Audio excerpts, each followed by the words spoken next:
Today is the day. It's finally here. Finally here. The Netflix live action series of Cowboy Bebop, and we're going to dive right into episode 1. Let's give it a go.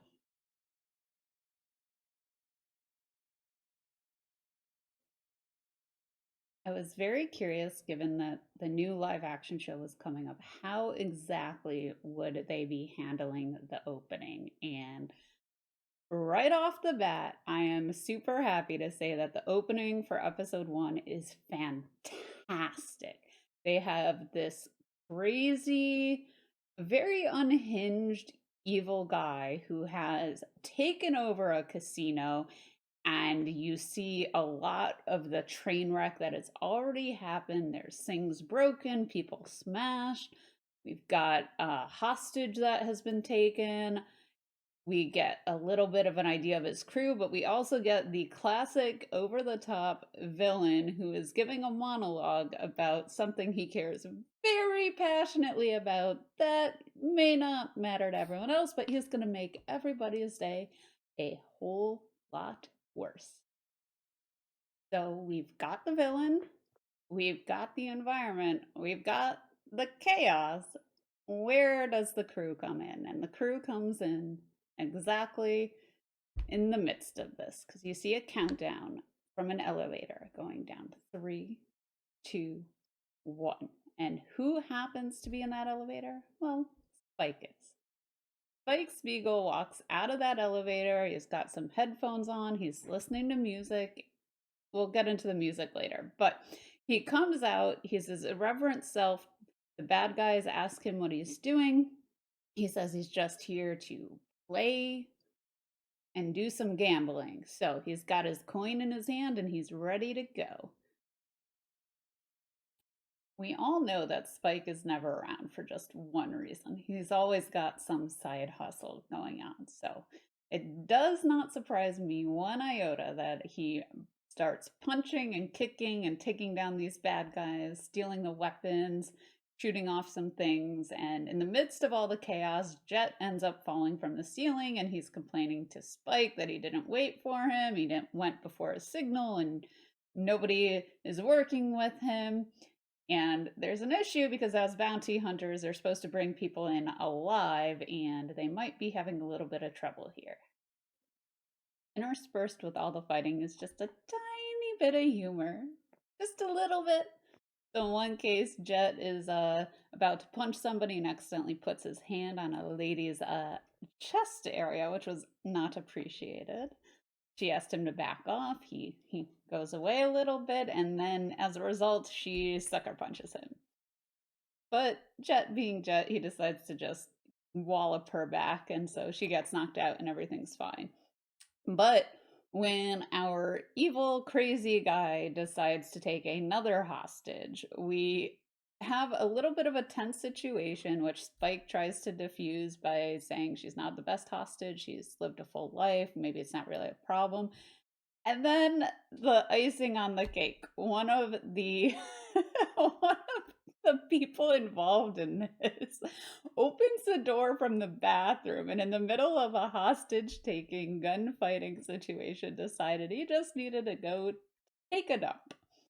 So that was really the icing on the cake, which then allows Spike and Jet to kind of take care of the situation a little bit. Did I say take care of things? No, that's not exactly what happened. So the guy who came out of the bathroom decides to pull out this futuristic, crazy ass looking gun. And this is really what tells us that we are not in the 21st century. We're not on planet Earth with current technology. Jet calls it a disruptor. We're not really sure what it's going to do if it gets fired, but don't worry, that's definitely explained later on. And this guy causes a lot more trouble than he's worth. I don't want to give too much away because this opening, this whole set of events is really something that I recommend everyone, whether you're a fan of Cowboy Bebop, the anime, or this is new to you, I highly recommend going and at least seeing the opening. So I don't want to give too much away. The guy does end up using the gun, And this is the kick. The kick that lets us know that we are not in a normal casino planet side somewhere in the universe. We are in the middle of a freaking spaceship. So the camera pans out and we get to see the casino in space. We get to see some surroundings, and you automatically go, oh shit, they're in trouble. The style used to bring this show to life has really brought in what is quintessential from the old school anime and made it their own. You've got the carpets that are in the casino, you've got the chips, you've got the technology, you've got the lights, as well as the characters and their outfits and attitudes. Everything just kind of matches up with the anime so far. And then what I really like is when their change in situation happens, when we find out that they're on a spaceship and they're dealing with some gravity issues.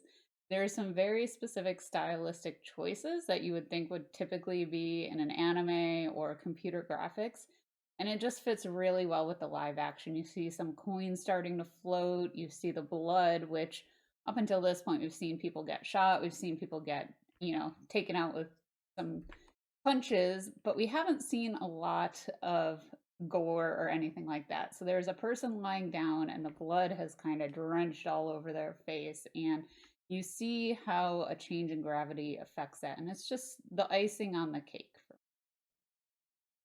Long story short, for the opening credits, they have Bounty, they go after him, they manage to take him in alive, although later on in the episode, maybe he wishes that he weren't alive and he didn't have to put up with them anymore, but that's just the breaks. So we get to the credit scene, which I did a video about earlier, which is really cool. It's very similar to the old school anime opening credits, but it's totally live action. So it just puts a smile on my face. And again, I love the music. The music on this show is just so good. I've listened to that way too many times to count. But when we come back, there's a little bit of a switch in tone because we are going to kind of a flashback of Spike, and it has a different color to it. It's more not the black and white that it was in the anime, but it's black with a very dark blue tone to it. And so you kind of realize this is the colors for the flashbacks where in Spike's past there's some sort of lady involved, there's a lot of gunfights involved, so we don't really get to know too much about it, but there is a hint there. We get a brief look at the interior of the Bebop, and then we also get a panned out version of what the outside of the spaceship looks like because we're going through space, paired up with some really good music as always. But it's a very good likening to what the original anime look and feel of the ship is. So I'm really happy that they decided to make those design decisions into the live action version.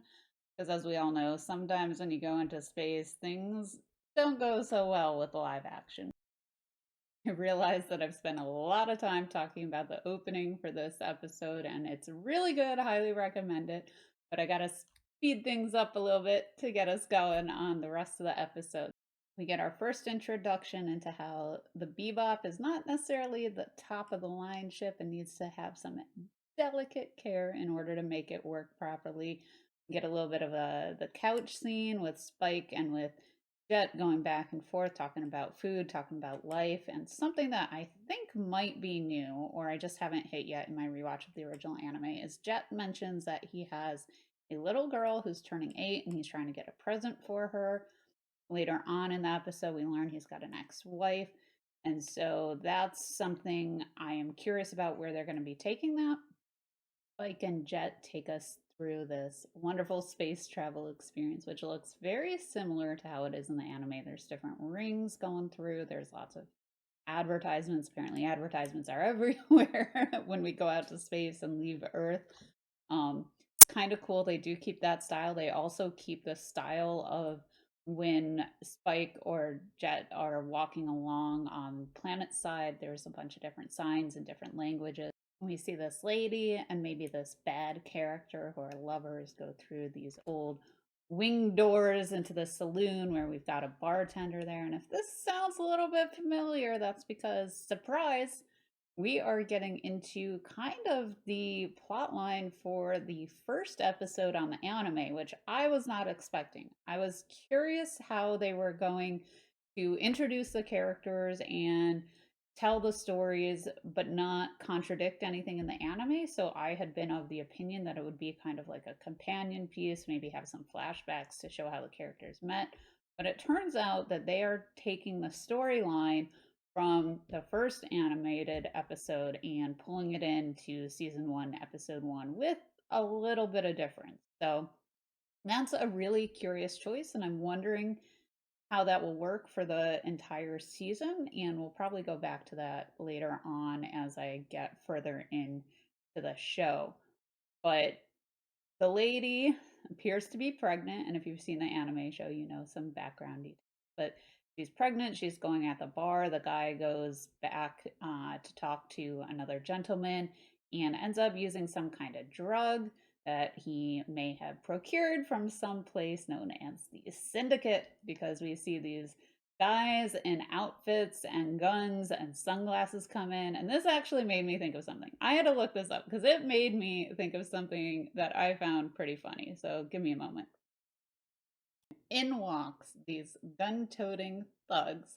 But my first thought went to, I don't know why, but this is where my brain went. I haven't seen this show in years, but it went to the Warblers from Glee. So maybe this is where the Warblers grow up and this is their profession and this is what they choose to do with their lives, because from now on I'm calling these members of the Syndicate the Warblers. Okay, that's what's gonna happen. The Syndicate Warblers decide to take down the bar. They shoot everything and anything, make a whole mess of the situation. A lot of them end up dead. The guy who took the drugs, is able to enhance his fighting abilities. So he gets him and his pregnant lady friend out of there. Turns out that the bounty they get for bringing in the previous guy alive doesn't quite cover a lot, because all of the damages to the casino and everything else are deducted from their pay. So their 2 million oolong that they would have gotten for that bounty is vastly reduced down to about 100,000. Not good, not good. As Jet says, barely covers the cost of fuel. So when Jet is down at the station, he gets to talking with somebody who he maybe considers a friend, but probably not. I don't know if this is a guy who's now dating his ex wife. We're not really sure, but they clearly have a past. And turns out that he gives Spike the tip that there is a guy shooting up everything wanted by the Syndicate. So he brings that back to the Bebop, talk about it with Spike, and Spike is not happy. He has some sort of past with the Syndicate. He does not want to get dead, but he will do it for Jet in order to make him and his little girl happy for the holiday.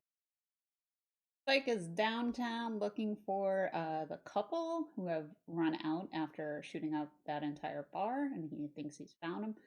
Has a slight conversation with the gal, killing time until he can see his bounty. And this is where we get the introduction to Faye. Not quite following the timeline of the original anime, because there Faye is introduced, I believe, in episode 3, her episode called Honky Tonk Woman. So she gets introduced a little bit earlier, kind of in the chaos of the second half of this episode. So Spike is focused on the guy, and Faye is going after the pregnant lady because she's apparently the daughter of some big crime syndicate lord, perhaps, who has a lot of power, a lot of wealth. And Faye only cares about money. That's just who she is. She's unapologetic. She just doesn't care about the decisions that she makes, how they impact people. She's just there for the money. Um, Through this wonderful introduction, both the gentleman and his pregnant lady get away. Spike ends up dragging Faye back to the ship, locking her in the bathroom, which is, I actually like this a lot more than the anime version. So the whole scene where she's still stuck in the bathroom and Spike and Jet are going back and forth talking about what they need to do, it's just really, really well done on the humor side. I loved it. And then even better, when she escapes later, they are stupid about the security of their arsenal. So she's able to grab a few guns and sneak her way out. And I don't want to give away too much. Giving away a lot. This is a long review, apparently. But there's a big fight scene, and we end up finding out that the lady was in fact in on the drug smuggling. She's not actually pregnant.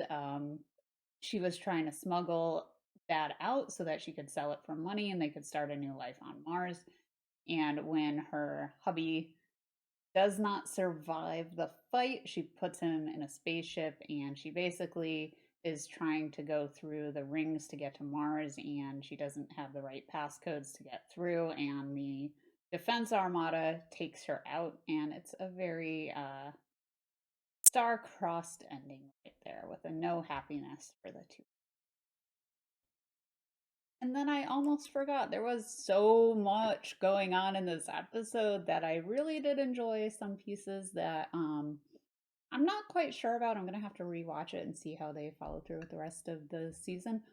But another key part of the original anime that they pull into this episode is the fact that there is somebody from Spike's past. During the fight, he is recognized by somebody of the syndicate.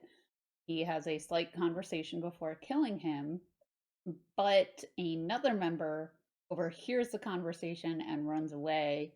So when he reports back to the head, the syndicate, there is a lot of unhappiness that apparently Spike is still alive, and the head of the syndicate wants that to not be the case anymore. If you're enjoying my commentary, feel free to subscribe to the channel. We've got more of these coming through. We've also got some commentary on the original anime episodes. So if you want to follow me on my journey through revisiting those, definitely check them out.